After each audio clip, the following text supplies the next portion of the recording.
Voltamos com o perfil que hoje está recebendo o consultor financeiro Gustavo Cerbasi. Gustavo, no seu último livro, Adeus Aposentadoria, você mudou um pouco o enfoque daquele primeiro livro que teve mais sucesso seu, Casais Inteligentes Enriquecem Juntos.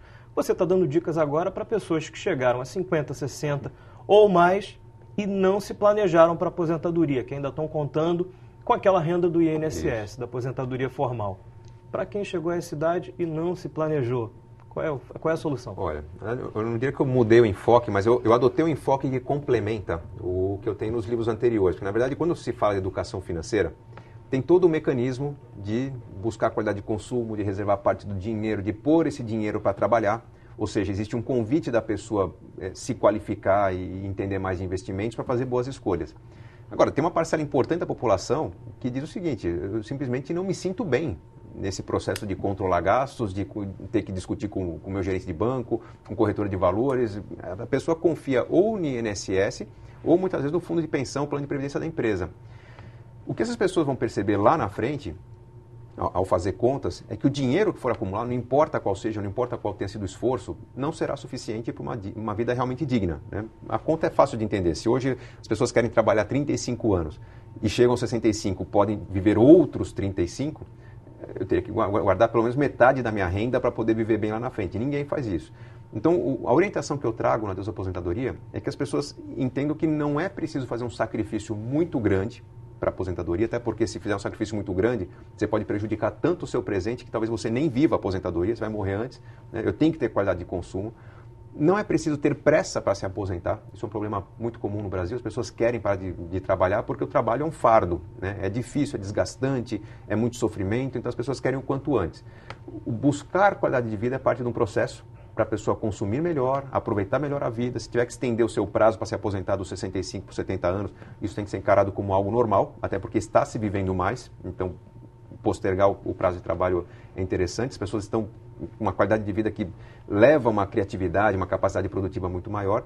Agora, a solução que o aposentado encontra hoje, quando vê que a sua renda é pouca, é de procurar novamente um emprego ou de montar um negócio próprio.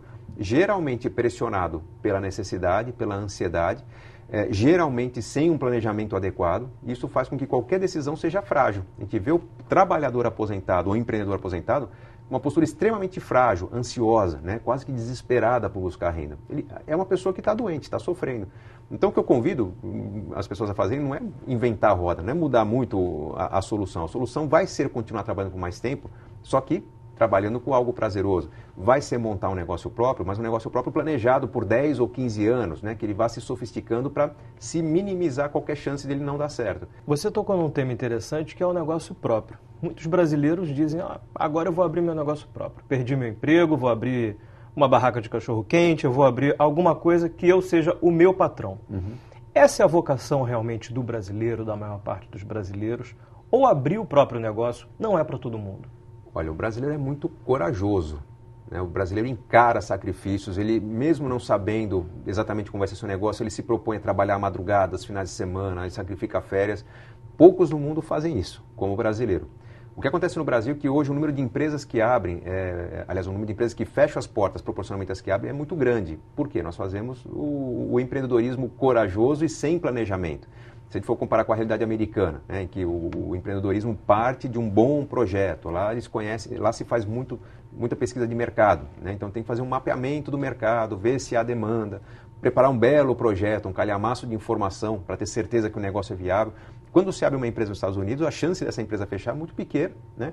Ou, se ela não der certo, ela vai ser vendida por um certo valor. E no Brasil... Porque existe o planejamento. Porque existe o planejamento como um elemento básico. Não se conversa no banco sem ter esse planejamento. E aqui no Brasil a gente está acostumado a um empreendedorismo mais corajoso.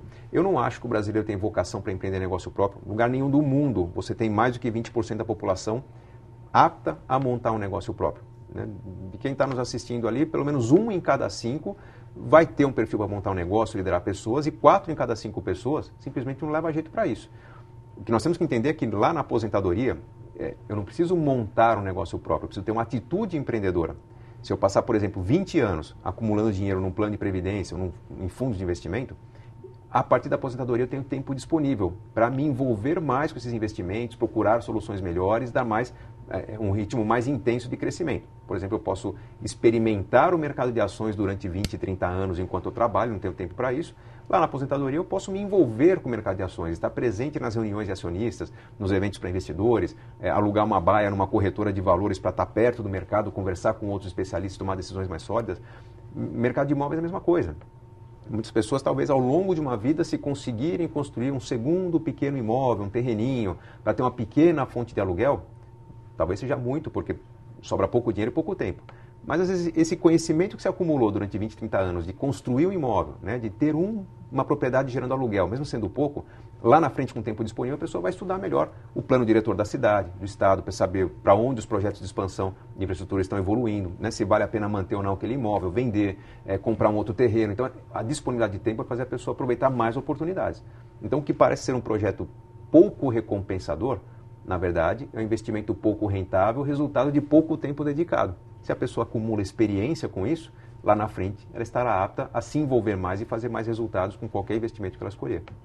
Em uma palestra sua que eu vi você fazendo, você disse a seguinte frase: acumule o máximo de fontes passivas de renda que conseguir. E na época você citou, eu já tenho 50. Isso já faz uns 4 anos. Hoje em dia você já deve ter mais fontes de renda passiva do que isso. Queria que você explicasse o que é a fonte de renda passiva e como é que a pessoa pode lucrar com isso sem tanto esforço, sem tanto trabalho. Olha, fonte de renda passiva é tudo aquilo que gera renda para você sem que consuma necessariamente o seu tempo, né? No meu caso, eu fiz isso com 14 livros e traduções desses livros para o exterior, e versões desses livros em formato digital, em audiolivro, direitos autorais, né, sobre alguma coisa que eu criei, né, que tenha lá meu nome, minha marca, aquilo, às vezes está gerando R$20 por mês, 30, mas são fontes que somadas vão dar algum sentido. Para a pessoa que trabalha, né, por exemplo, o profissional liberal, aquele profissional que trabalha com terapias, ou médico, né, ele acha que vai trabalhar até os 80 anos de idade, né, clinicando ou tratando as pessoas. Seria oportuno que essa pessoa, com o passar dos anos, criasse mecanismos, por exemplo, de vincular outras pessoas à sua clínica, né, de seu nome estar sendo usado pela sua experiência, pela sua reputação, enquanto outros fazem seu lugar. Ou que o trabalhador, por exemplo, com o passar dos anos, fosse se especializando ou numa atividade consultiva ou numa carreira acadêmica, né, que amanhã ele está dando aulas, no futuro ele tem estagiários ajudando a preparar suas aulas, ou um livro publicado que possa gerar algum direito, ou às vezes até um artigo, né, que hoje escreve para um jornal, amanhã pode ser republicado num segundo, num terceiro. Mas fontes passivas podem ser essas questões autorais ou até fontes de aluguel, por exemplo. Eu posso, de repente, não ter nenhuma fonte passiva, num certo momento eu recebo uma propriedade de herança da minha família. Muitas pessoas se apegam a essas propriedades, quando o ideal seria, por exemplo, vender uma casa de valor mediano e comprar várias casinhas de valor menor, né, para gerar várias fontes de aluguel. Às vezes eu tenho uma boa propriedade sendo alugada, por exemplo, que tem o risco de um inquilino sair, não voltar, me gerar um custo, quando eu posso fracionar aquela propriedade em várias pequenas e ter 3 ou 4 fontes de aluguel, e aí, perdendo o inquilino, não perdi 100% da minha renda. Então, aluguéis, royalties, direitos autorais, né, qualquer coisa que me permita ter alguma renda. As pessoas usam muito comércio eletrônico hoje, né, montam um site, especializam em alguma coisa para vender. Aquilo pode, no começo, gerar um pouquinho de dinheiro, porque a pessoa não dedica muito tempo. Na aposentadoria com dedicação, pode ser uma bela fonte de renda se a pessoa trabalhar um marketing, promover aquilo para que se torne um negócio principal. Quando a gente fala de investimento, a gente fala de diversificar os investimentos. Colocar um pouquinho na bolsa, um pouquinho em poupança, um pouquinho em CDB. Isso aí vale não só para investimentos em bolsa de valores, como para um imóvel, como para qualquer coisa, né? Vamos entender que quando a pessoa está começando, a concentração é oportuna para eu ter uma certa eficiência, né? Não adianta eu comprar, por exemplo, com R$1.000, comprar 10 ações diferentes, são 10 operações de compra, 10 custos diferentes, né? De repente, no começo ali, com os primeiros R$200, R$300, eu faço uma compra só de um único papel, um único investimento, né? Ou se eu acumulo um dinheirinho ali, eu faço um único investimento para ter um CDB mais rentável, acessar um fundo com menor custo. Quando eu já chego num volume razoavelmente considerável, né? Depois de alguns anos acumulando, já tenho lá pelo menos 25 mil, 50 mil reais, são valores altos para a média da poupança brasileira, porque o brasileiro poupa pouco, né? Está pouco acostumado. Mas quando você acessa um volume um pouco maior de investimento, é importante diversificar para você não concentrar seu risco num único produto, né? Melhor você, se aquele produto for ruim, você está com uma parte do dinheiro num outro que vai ter um desempenho que compense a perda que o primeiro produto gerou. A diversificação é recomendável sempre, né? Como eu falei do exemplo do imóvel agora há pouco, se você está com um único imóvel, você tem o risco de perder o inquilino e gerar custo no lugar de renda. Se você fraciona esse imóvel em 3 ou 4, você diversificou você diminuiu a chance de você ter uma perda de renda considerável na aposentadoria. Gustavo, dúvida e sonho de grande parte dos brasileiros, o imóvel próprio. Você tem uma experiência pessoal, que você já citou aqui pra gente, de vender um imóvel próprio e começar a morar de aluguel. Qual é a hora de comprar um imóvel? Olha, hoje o brasileiro, em média, ele entra no financiamento imobiliário por volta dos 31 anos de idade. Eu considero essa idade muito cedo. Na verdade, o brasileiro está comprando a casa própria e está pressionado pela sociedade que diz que quem casa quer casa. Isso não é verdade, né? Quem casa quer ter uma vida bem vivida, né? E a casa pode ser consequência de boas escolhas. Hoje, quem compra a casa própria cedo demais ignora o quanto está engessando suas escolhas. Primeiro, por se fixar geograficamente, a pessoa escolhe um lugar para morar. Na prática, está matando 99,9% do mercado de trabalho, né? Na juventude, querendo mudança na carreira, querendo crescer, fechou as portas para tudo aquilo que está a mais de 30, 40 quilômetros da sua casa. Enquanto deveria estar disposto a mudar de cidade, de bairro, de país, né? Ter experiências curriculares para poder evoluir e, no futuro, acalmar um pouquinho. Tem um outro engessamento importante na compra da casa própria, que normalmente a pessoa vai comprometer cerca de 30% ou 35% da sua renda familiar. E essa prestação pesada que é criada, ela deixa a pessoa mais medrosa. Né? A pessoa que não está feliz com a sua carreira, que pensa em crescer, que encontra uma outra oportunidade, mas que é um pouco mais ousada.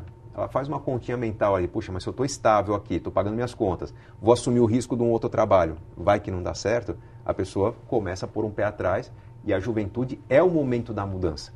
Então, o que eu convido as pessoas a perceberem? Né? Que o aluguel não é que ele é mais barato, mais caro que o imóvel. Ele vai ser realmente desvantajoso para um imóvel popular, né? O imóvel popular é vantajoso ser financiado, mas vai ser muito vantajoso para o imóvel de mais alto padrão. Só que, independentemente da conta, ele é estratégico. Enquanto eu estou no aluguel, eu estou disponível para me mobilizar. Hoje eu estou aqui, amanhã a empresa me chama para outro lugar, depois pintam uma oportunidade num outro estado, e eu vou buscando aumentos na minha renda até chegar um momento em que eu, de repente, sou convidado a ter um aumento, mas percebo que meu filho está adaptado na escola, meu pai está ficando mais velho, precisa da minha presença, eu estou feliz com a minha rotina. Quando eu entro num voo de cruzeiro da minha carreira, é hora de fincar raízes. Normalmente, isso é por volta dos 40 anos de idade, quando eu já tenho configuração familiar definida, quantos filhos que eu quero ter. Então, eu convidaria as pessoas a esperarem um pouquinho mais para comprar casa própria. Esperem sua renda crescer um pouco mais, acumulem mais fundo de garantia, vai ser uma entrada maior para dar nesse imóvel, vão pagar esse imóvel com mais tranquilidade. Permitam-se mais liberdade para que a renda realmente cresça. Hoje o brasileiro está estagnando de medo de não conseguir pagar suas prestações, sufoco de não conseguir ter um pouco mais de tranquilidade, dizer não para o emprego que impede de sair de férias, ele está sofrendo porque ele se impõe escolhas muito ousadas e aí o medo de não conseguir pagar faz com que ele fique resignado com más escolhas de carreira. Nosso tempo já está quase estourado, Gustavo, mas eu queria te perguntar, tem essa guerra aí do existe ou não existe a bolha imobiliária aqui no Brasil? Na sua opinião, existe ou não existe? Olha, o conceito de bolha é de algo que está para estourar. Tá? Não existe bolha imobiliária. O que existe é um desequilíbrio de preço, sim, né, que não vai gerar um drama como aconteceu nos Estados Unidos, os imóveis perderam um valor muito grande. A gente trabalha sempre com a média de mercado. Né? O mercado já vem perdendo um pouco de preço, o que era esperado, porque o preço subiu demais nos últimos anos. Algumas regiões subiram muito desproporcionalmente, perderam um preço razoável. Tem imóveis vendidos hoje com 30%, 40% de desconto em relação a alguns meses atrás. Mas o que acontece hoje é que está havendo uma acomodação de preços no mercado. Uma queda média de preços, mas que pode estar ocultando, por exemplo, oportunidades de algumas regiões que vão receber shopping center, aeroporto, benefícios que podem ter valorização, hoje com uma média das regiões perdendo valor. Eu acho que uma tendência ainda nos próximos meses de perder valor. Quem está acostumado a investir em imóveis, na verdade, só vai ter um pouco mais de trabalho para garimpar. Mas sempre, em qualquer situação de queda média dos preços, de guerra que possa vir a acontecer, não importa o que aconteça, sempre haverá regiões em decadência, sempre haverá regiões em valorização. Hoje, as regiões em valorização existem, só são mais escassas e dão mais trabalho para o investidor conseguir o investimento que precisa, que procura. Quem quiser mais informações sobre seus livros, sobre suas colunas, como é que pode te encontrar? Olha, no site maisdinheiro.com.br, é o meu site oficial já há mais de 10 anos, ali tudo é gratuito, os artigos, simuladores, dicas de investimento, recomendo que acessem lá. E nas redes sociais, tem o @gserbasi no Twitter, o Facebook, que as pessoas seguem mais, é o Gustavo Cerbasi Oficial, tem vários Gustavo Cerbasi no Facebook, Gustavo Cerbasi Oficial é a minha página, normalmente é ali que as pessoas procuram para tirar dúvidas. Tá certo, Gustavo, muito obrigado pela sua presença. Eu agradeço a oportunidade. Nosso programa fica por aqui, mas se você tiver dúvidas ou sugestões, envie um e-mail para a gente em faleconosco@tvalerj.tv. E para rever este programa, você já sabe, em www.tvalerj.tv. TV Alerj, o canal do povo fluminense. Até a próxima.